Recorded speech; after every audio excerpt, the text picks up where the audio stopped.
One of the longest wars in history, a conflict that lasted 10 years, was sparked by a woman and defined by a warrior believed to be undefeatable.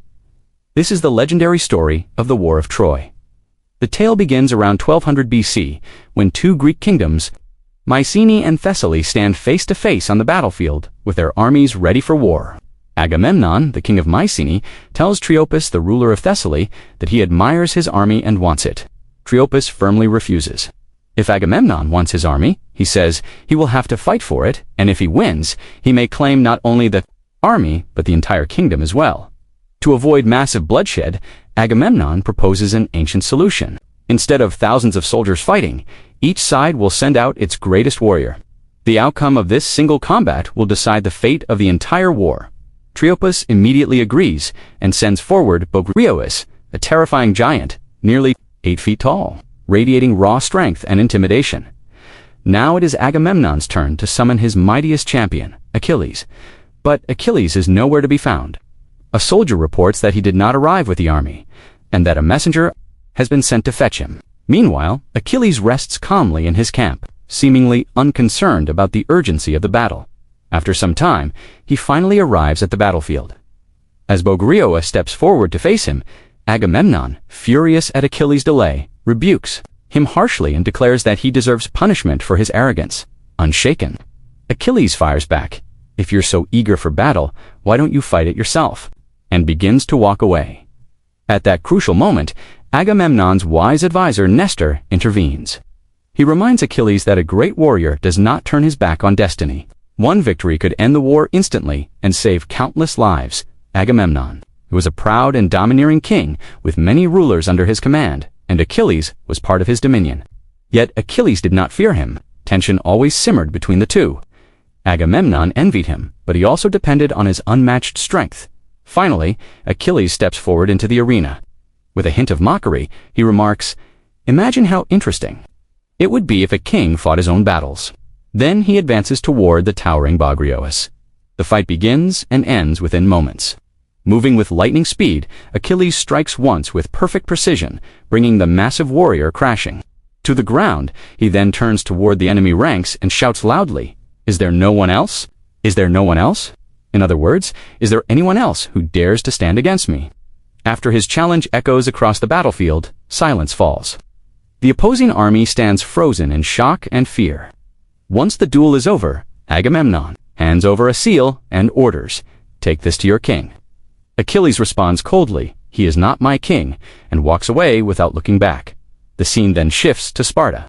Here, King Menelaus welcomes the Trojan princes, Hector and Paris. They have been staying in Sparta for some time, working to establish lasting peace between Troy and Sparta. In the past, the two powers had clashed in several brutal wars, and now both sides long for stability. Menelaus agrees to the peace proposal. But this is where the story takes a dramatic turn. His queen, Helen, renowned for her extraordinary beauty, has already captured Paris's heart, and he has captured hers. A secret romance has quietly grown between them, while Sparta celebrates the new peace with feasts and festivities. Paris and Helen meet in private. Helen is deeply troubled. By the next day, Hector and Paris are meant to sail back to Troy. The thought of spending the rest of her life with Menelaus without love fills her with despair. The following morning, as the Trojan princes sail away, Paris reveals to Hector that Helen is on board the ship. Hector is stunned and furious. The fragile peace they struggled to secure is now hanging by a thread. Immediately, Hector orders the ship to turn back toward Sparta, but Paris refuses. He declares that if the ship returns, he will step off with Helen and face whatever comes. Hector warns him that such recklessness could cost him his life, and the Spartans would surely kill him. Still, Paris refuses to abandon Helen. No matter the consequences, he says he will not leave her behind. Hector realizes the situation has gone too far. Returning to Sparta could mean Paris's death at the hands of Menelaus. Reluctantly, he decides they must continue to Troy with Helen. When Menelaus learns of what has happened, his fury knows no bounds. He rushes to his brother Agamemnon and declares that this is not merely a personal betrayal, it is an insult to all of Greece. Troy has dishonored them. He demands war against Troy and asks for his brother's support. Agamemnon agrees without hesitation, but his ambitions stretch far beyond rescuing Helen. Its wealth and control its vital sea routes. If Troy falls, Greece's power would become unmatched. That night, beneath the cover of darkness, Agamemnon begins preparing to turn the idea of war into reality as Agamemnon maps out his war strategy. Nestor delivers a crucial piece of news: Achilles will not be joining the campaign. In that very moment, the foundation is laid for a long and devastating war, one that will stretch across many years. Agamemnon, however, shows little concern. He bluntly states that it makes no difference to him. In his view, Achilles has never been completely loyal, nor does he particularly like him. He believes Achilles fights only for personal glory and admiration, confident that the other Greek rulers and their armies will stand beside him. Agamemnon assumes that the absence of one warrior will not change the outcome. But Nestor reminds him that many past victories were achieved because of Achilles. This will not be a minor skirmish, it will be a massive war, and a warrior of Achilles' caliber will be essential. Eventually, Agamemnon relents and decides to send the king of Ithaca, Odysseus, to persuade Achilles. The scene shifts to Ithaca, where Odysseus is among his people when he receives the message. Without hesitation, he sets out to meet Achilles. He explains that this conflict is not merely about two brothers, it is about the honor of all Greece. This will be a war etched into history, he says, and those who fight in it will achieve everlasting fame. For Achilles, war is more than duty, it is his identity. Proving his strength and superiority defines his existence. Yet, even after hearing Odysseus, he does not give an immediate answer. He postpones his decision. Seeking guidance, he turns to his mother.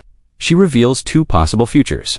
If he stays away from the war, he will live a peaceful life, a beautiful wife, children, grandchildren, and a long lifespan ending in natural death. But his name will fade with time. If he chooses war, his life will be short. He will never return home, yet his name will echo through the ages, remembered forever. Though she wishes to protect him, she does not force his choice. The decision rests entirely with Achilles. In the end, he chooses glory and eternal remembrance over a long, quiet life. A few days later, he sets sail with around 500 soldiers, determined to march toward Troy and claim victory. The story then shifts to Troy. Hector, Paris, and Helen arrive at the city, where they are greeted with great celebration.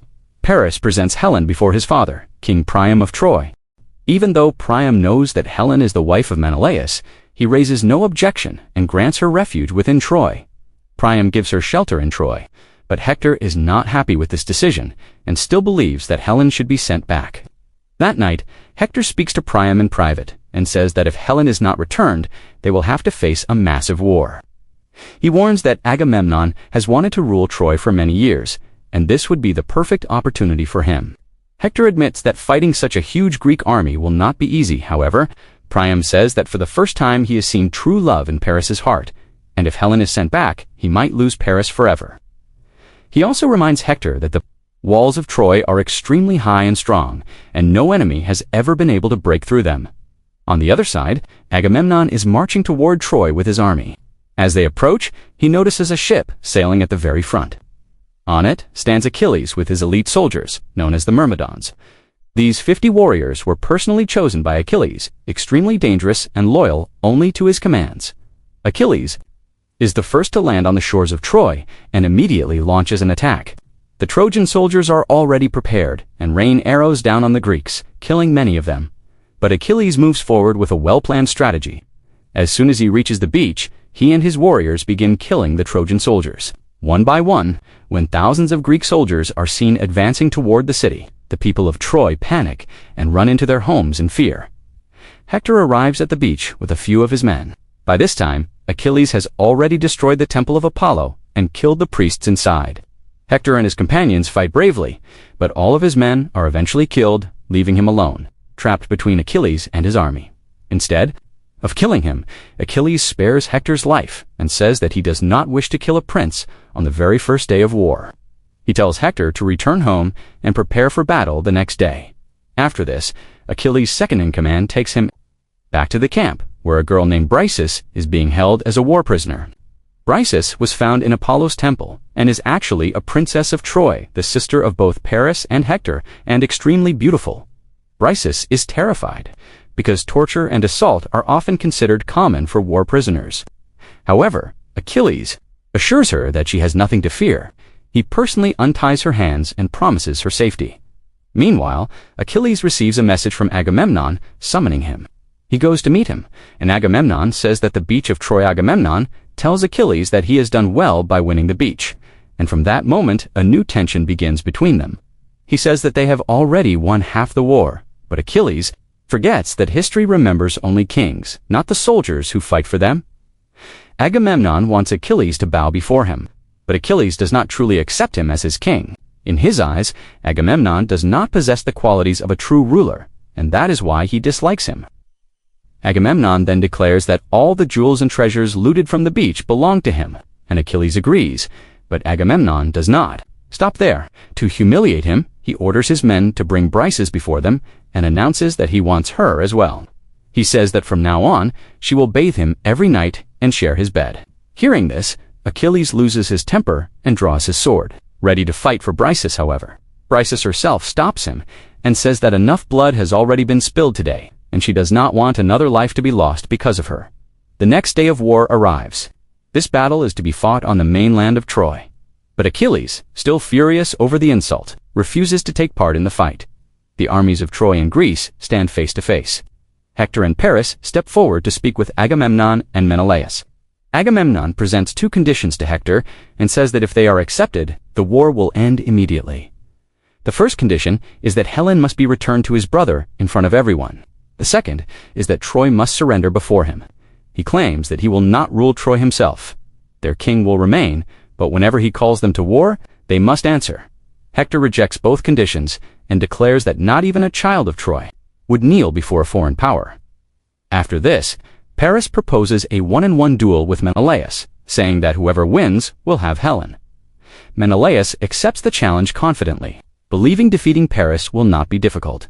The duel begins, and soon Menelaus overpowers Paris. He is just about to kill him when Paris runs and falls at Hector's feet, begging for his life. Seeing his brother in such a helpless state, Hector stops the fight, but Menelaus refuses to back down and moves forward to kill Paris anyway. Unable to watch his brother die, Hector draws his sword and kills Menelaus.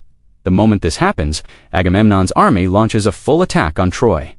Hector first sends Paris safely back inside the palace. Hector first ensures that Paris is safely escorted back inside the palace, and then he himself steps onto the battlefield.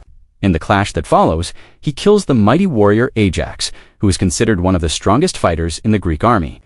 The relentless rain of arrows from Troy overwhelms Agamemnon's forces.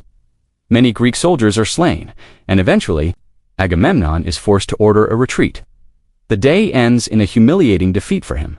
That night, a council is held in his camp where Nestor and Odysseus discuss the loss. Odysseus suggests that they must either return home or stand firm to protect the honor of Greece. He also argues that after Menelaus' death, whether Helen returns or not no longer truly matters, but Agamemnon stubbornly refuses to withdraw. He declares that he will not leave without victory. The discussion then turns to persuading Achilles to rejoin the fight. Nestor insists that the only way to win him back is to return to Agamemnon, pretending indifference, claims he has not even touched her. Yet he admits that he handed her over to his soldiers. When a group of soldiers are tormenting Briseis, Achilles suddenly arrives. He intervenes immediately, kills one of the men, and takes Briseis back to his tent. That night, Achilles and Briseis share a long and meaningful conversation. He speaks to her about the gods, fate, and the deeper meaning of life. Briseis is astonished, as she never expected kindness. In captivity, Achilles could have forced himself upon her, but he does no such thing. Instead, a sense of compassion grows in his heart for her, and the two gradually grow close. The following day, there is no battle. Odysseus once again approaches Achilles, urging him to return to the battlefield, but Achilles refuses and says he will leave at dawn. Patroclus also tries to convince him, yet his words fail as well, leaving him deeply disappointed. Meanwhile, in Troy's council, Priam decides that fire will be rained down upon the Greeks during the night. Hector disagrees with this plan. He believes they should allow the enemy to approach the walls first, as Troy's massive fortifications are their greatest defense. However, Priam ignores his advice. The night assault causes heavy losses for the Greek army, and many soldiers are killed. In the midst of the chaos, Achilles suddenly enters the battle with his warriors. The moment the Greeks see him fighting, their morale is lifted once again. The Greek soldiers are filled with joy because whenever Achilles enters the battlefield, their courage multiplies. The moment Hector sees Achilles fighting, he ignores everyone else and moves straight toward him. A fierce and brutal duel takes place between them, and in the fight, Hector manages to kill his opponent. But soon everyone realizes it was not Achilles, it was Patroclus, wearing Achilles' armor and fighting in his place. With Patroclus dead, the battle comes to a halt. After killing him, Hector feels no sense of pride. Instead, he is deeply troubled. He orders Odysseus to take Patroclus's body and then returns to his palace. A fear settles in his heart. Troy stands strong only because of its towering walls. If the Greeks ever manage to break through them, the entire city will be reduced to ashes. Hector understands that dark clouds are gathering over Troy. Of this fear, he secretly shows his wife a hidden tunnel. He tells her that if the war ever seems lost, she must take as many citizens as possible and escape safely through that passage. Meanwhile, under the cover of night, a soldier brings Achilles the news of Patroclus' death. The moment he hears it, Achilles is consumed by uncontrollable rage. He truly loved Patroclus, and the pain of losing him fuels a burning desire for revenge. With full honor and grief, he performs the funeral rites for his fallen companion. At sunrise the next morning, Achilles sets out to settle the score, with Hector alone. Riding his chariot, he arrives outside Hector's massive fortress and challenges him to fight. Hector, fully aware of his duty, and even sensing his possible death, steps out to face him. What follows is one of the most legendary and intense battles between two great warriors. There is no doubt that Achilles is the superior fighter, yet Hector gives him a tough and courageous fight. In the end, however, fate has decided otherwise, and Hector falls at Achilles' hands, blinded by vengeance. Achilles ties Hector's body to the back of his chariot and drags it before all to see as he returns to his camp. That night, overwhelmed with grief, King Priam risks his life and secretly makes his way to Achilles' tent. Standing before him, he folds his hands and pleads for the return of his son's body, so that a father may give his child a proper and honorable farewell.